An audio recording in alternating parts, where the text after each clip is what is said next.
Alors sur la plateforme Mon Immeuble, nous accueillons aujourd'hui un de nos grands partenaires, Ali Abdellaoui de la société Intrasec. Alors c'est une entreprise qui traite avant tout l'étanchéité des toits terrasses des copropriétés et qui se situe en région parisienne. Bonjour Ali. Bonjour Isabelle. Alors, première question, on est entre nous.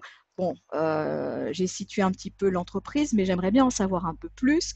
Une petite présentation en quelques mots de cette société Intrasec. Alors Intrasec est une société située en région parisienne, à Besançon plus précisément.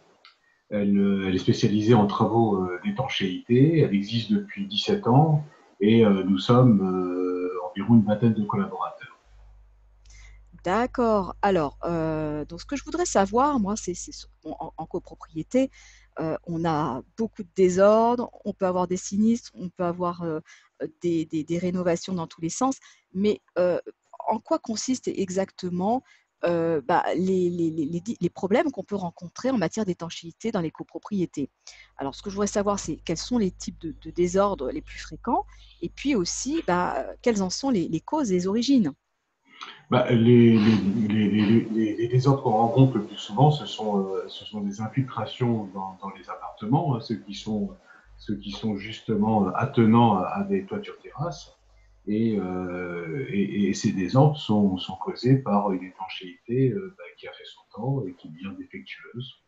Et donc, ça crée une entrée d'eau et qui traverse la dalle et que l'on voit un beau matin au-dessus de sa tête, dans le plafond ou dans un mur. Donc ça va se matérialiser par l'humidité, par la moisissure, est-ce qu'on va avoir des symptômes, on va avoir des choses qui vont nous alerter et ça sera peut-être trop tard. Alors généralement, on a une espèce d'auréole jaunâtre qui apparaît à la surface du plafond ou sur un mur. Et donc là, on détermine s'il s'agit d'une infiltration avec un testeur d'humidité. Et généralement, comment dire, le résultat est immédiat avec un humidimètre. Et on peut voir si le plafond ou le mur est gorgé d'eau, si l'humidité est à 100%, par exemple. Et donc là, on fait une investigation sur la toiture, soit par une investigation par sondage, et puis on regarde le complexe d'étanchéité s'il contient de l'eau ou pas. D'accord. Alors maintenant, bon, il faut traiter. Est-ce qu'il y a des procédés particuliers? Est-ce qu'il y a des matériaux peut-être un peu nouveaux qu'on peut appliquer aujourd'hui? Donc, est-ce qu'il y a une évolution aussi par rapport au traitement? Alors oui, il y a une évolution par rapport au traitement, c'est-à-dire que le DTU 43.1,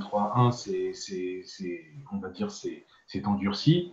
Quand on fait une réflexion d'étanchéité, il faut s'assurer justement de mettre en place une nouvelle isolation thermique et surtout renforcer des ouvrages, on va dire, particuliers tels que le relevé d'étanchéité, qui sont souvent la source d'infiltration.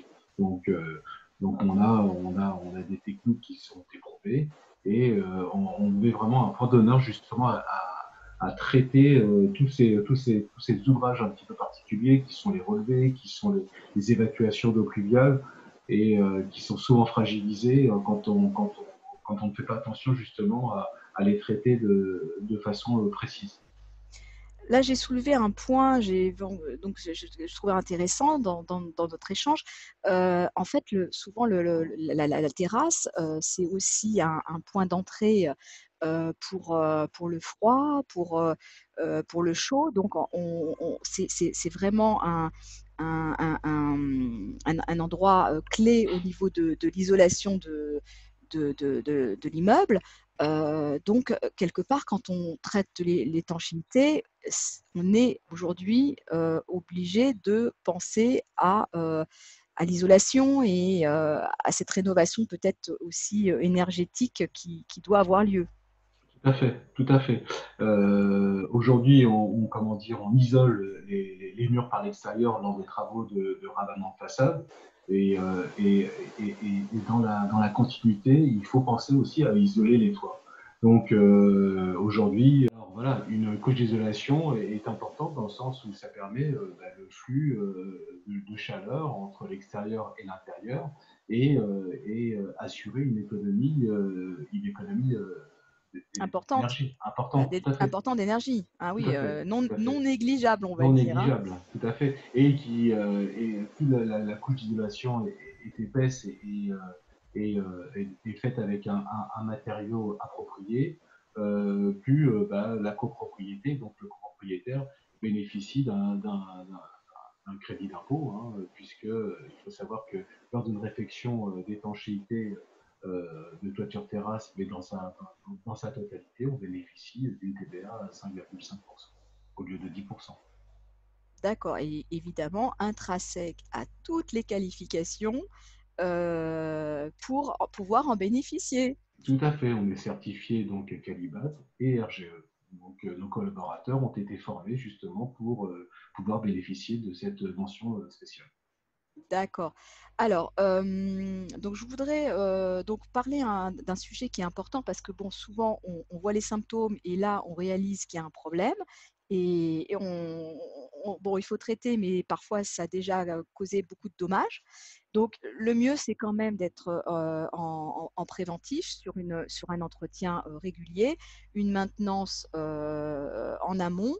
Donc je voulais justement qu'on voit ensemble comment on peut mettre ça en place et en quoi ça consiste exactement, cette maintenance préventive? Alors la maintenance préventive, elle se met en place d'abord par une visite, comment dire, des lieux, voir un petit peu l'état de la terrasse, hein, une terrasse qui peut être, on va dire, en gravillon, donc qu'on appelle inaccessible, ou en terrasse accessible, c'est-à-dire la possibilité de pouvoir circuler à la surface, hein. Et donc, ce qu'on fait, c'est qu'on fait un état des lieux. On regarde, on va dire, tous les points particuliers. On regarde l'état de la terrasse dans la surface courante, au niveau des relevés, au niveau des protections de relevés. On peut faire aussi des sondages pour voir les caractéristiques de sa terrasse, son maintien dans le temps, voir si elle peut encore durer ou si à la surface on détecte quelque chose de trop avancé du fait que dans la vétusté. Et D'accord, donc à ce moment-là, nous on fait un rapport, on rédige un rapport qu'on transmet et on donne nos préconisations. d'accord. Donc c'est vrai que bon, en faisant ces démarches-là, normalement, bah, là aussi, la copropriété devrait économiser un peu de sous, puisqu'il y aura peut-être moins de choses à mettre à réparer ou à remplacer et on va prolonger la durée de vie, j'imagine, de l'étanchéité plus longtemps. Tout à fait, tout à fait. Ça fait partie des actions qu'on met en place justement, un diagnostic approprié, voilà, où le choix est soit une réflexion partielle, si on estime que comment dire, les dommages sont limités, soit une réflexion totale, et là on part avec une garantie Mmh. décennale. Voilà. Alors l'entreprise, bien sûr, elle peut travailler en direct avec les syndics, mais souvent elle travaille accompagnée d'architectes de la copropriété qui sont là justement pour apporter leur expertise Mmh. et leur garantie dans le travail qui est exécuté par l'entreprise. Alors, bon, quand la terrasse, le toit est accessible, tout va bien, on s'imagine bien qu'on peut y aller sans problème. Mais quand c'est inaccessible, comment ça se passe? Alors nous avons formé justement notre personnel pour accéder à ces terrasses inaccessibles. Alors on parle d'inaccessibilité dans le sens où seuls les techniciens peuvent y accéder pour Voilà, l'entretien. c'est important à préciser parce que Voilà, souvent on se dit: «Bah, ça peut dire qu'on peut pas y aller quoi» ou enfin voilà, où il y a pas de possibilité d'atteindre le toit et donc on ne sait pas comment y parvenir. En fait, c'est pas ça du tout. voilà, C'est que voilà. tout le monde ne peut pas y aller, quoi. Tout le monde ne peut pas y aller. Donc seuls les techniciens de maintenance peuvent s'y rendre. Mmh. peuvent monter sur la terrasse. Pourquoi est-il accessible? Parce que déjà, ça peut être dangereux pour un particulier. Il n'y a pas forcément une sécurisation, c'est-à-dire des gardes-corps, il peut y avoir des lits de vie, etc. Et donc, nous, notre personnel est formé justement pour pouvoir circuler sur ce genre de terrasse, parce qu'il se munit justement d'armées de sécurité, ou alors il met en place une protection collective de façon à pouvoir circuler librement autour de ces terrasses et l'entretenir. D'accord, donc Alors, il y a des précautions un peu plus importantes à mettre en place voilà, pour la sécurité du personnel qui intervient, des exactement, artisans, des ouvriers qui sont sur place. Donc ça, c'est important exactement. aussi. D'accord. Alors, bien sûr qu'on propose aussi une sécurisation, on va dire, de la terrasse définitive, en mettant en place des garde-corps Aux normes, hein, parce qu'il y a voilà, aux normes, il y a qui aussi une sont réglementation très précise sur la question, tout à hein. fait en périmétrie de la terrasse. Alors moi, je suis allée voir un petit peu ce que vous proposiez, et puis j'ai vu que bon, c'est vrai que c'est un peu à la mode et très tendance aujourd'hui, que il y a aussi des copropriétés qui ont des terrasses végétalisées maintenant. Donc ça, vous vous en occupez aussi. Alors, on s'occupe de la mise en place de toitures terrasses végétalisées, et aussi de l'entretien, qui est quand même un entretien, on va dire, un peu plus contraignant, parce Ah, que, oui, parce que il faut au moins 2 passages par an, au moins 2 passages par an, parce que la végétalisation, avec les changements climatiques, prolifère beaucoup plus rapidement aujourd'hui que, euh, que, parce que ça pousse plus quelques vite, c'est années. ça? Ça pousse plus vite, tout à fait, parce qu'on a des périodes de gel qui sont très limitées. Et donc, on a souvent comment dire, des toitures terrasses végétalisées qui sont très vite très fournies, quoi. Donc, il D'accord, donc il ne faudrait pas que ça soit la forêt vierge sur nos toits quand même, hein. Donc exactement. bon, voilà. Voilà. Donc il y a des précautions aussi à prendre par rapport à ça. Mhm. Et puis, qui dit comment dire, une végétation, on va dire, trop importante, demande à ce qu'on soit un peu plus attentif sur les évacuations d'eau pluviale, sur les relevés d'étanchéité, à bien les dégager de façon à ce que, comment dire, la végétalisation n'entre pas dans le complexe étanche et crée forcément des Et dégâts. ça c'est quelque chose que l'on voit de plus en plus, ou c'est vraiment, enfin, moi je disais que c'était un peu une tendance à la mode et tout, mais sur la région parisienne, ça se développe? Oui, oui, tout à fait, ça se développe de plus en plus, D'accord. puisque de toute façon, c'est un vœu, on va dire, c'est le vœu du maire de Paris de vouloir voir 20% comment dire, des toitures terrasses parisiennes Avec plein de végétation, avec donc la voilà. végétalisation. Tout à fait. D'accord. Super.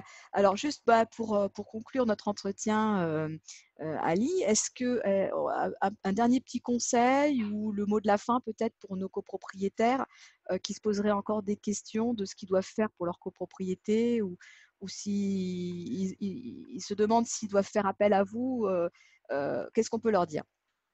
Alors, bien sûr qu'ils peuvent faire appel, je veux dire, Bah, bien sûr, c'est évident. Je veux c'est dire, une évidence. la moindre question, je veux dire, qui concerne une toiture terrasse ou une terrasse type loggia ou balcon en dalle sur clos, ils peuvent nous contacter et puis voilà, on sera un plaisir de les renseigner, de faire une visite pour pouvoir leur donner nos conseils, soit d'entretien, soit de réflexion s'ils veulent changer de cadre un petit peu. Et donc, on a toutes les, on va dire, on a toutes les prérogatives justement pour pouvoir répondre à leurs interrogations. Alors, on n'a pas parlé de tout parce que je sais que vous intervenez pas que sur les toitures, comme on l'a dit, mais également dans les cours d'immeubles, également sur les, bon, on a vu les loggias, les balcons. Ça peut être aussi dans des parkings, voire des jardins, etc. Donc, bon, on peut élargir le champ des possibilités. Donc, c'est vrai que bon, on était resté un peu Ouais. axé sur le toit, mais il y Ouais. a, il y a, il y On a, il y a- assure, tout hein. à fait, on Mm. assure les étanchéités des cours d'immeubles. À Paris, quand on a des belles cours en pavé, etc., on se charge justement de la réfection totale de l'étanchéité en déposant le pavé, en le stockant, en le remettant en place avec une nouvelle jointure, avec des soubassements qui restent dans le jus de l'époque. Voilà, c'est quelque chose qu'on sait faire. On a, on va dire, des équipes de maçons qui savent refaire précisément les cours des meubles telles qu'elles ont À été. l'identique, tout pareil. On voit rien Voilà, du tout. C'est comme avant, exactement, sauf qu'il y a la voilà, couche d'étanchéité en dessous qui va bien. Hein, c'est ça. exactement. Voilà, c'est tout à fait ça. Voilà. Bon, bah, c'est Donc, on est super. souvent sollicité pour ça. Et ben voilà, donc on a vu un petit peu, bon ben, en fait, c'est un vrai métier avec beaucoup de savoir-faire et très très important, utile pour les copropriétés. Donc on ne manquera pas de vous contacter. En tout cas, on incite tous nos lecteurs et nos auditeurs à vous contacter. Donc on a, alors j'ai pas noté ah mince, l'adresse du site, c'est intrasec-étanchéité.com. C'est bien ça? Voilà, Voilà, exactement. Ça, c'est on le l'adresse du remettra. site. Voilà, Et s'ils veulent nous contacter par mail, c'est contact@intrasec-du6 étanchéité.com. exactement. Donc, il n'y a plus qu'à. Alors, moi, je vous dis à très vite sur nos pages. On reviendra bien sûr sur certains des sujets qu'on a évoqués aujourd'hui pour approfondir parce que là, on n'a pas pu tout voir et tout expliquer. Je pense que c'est important de rentrer aussi un peu dans la technique des différentes étapes à mettre en œuvre. Et puis voilà, on vous dit merci pour toutes ces explications, ces précisions. À très bientôt, Ali Abdelawi, Société Intrinsèque. Euh, voilà, au revoir.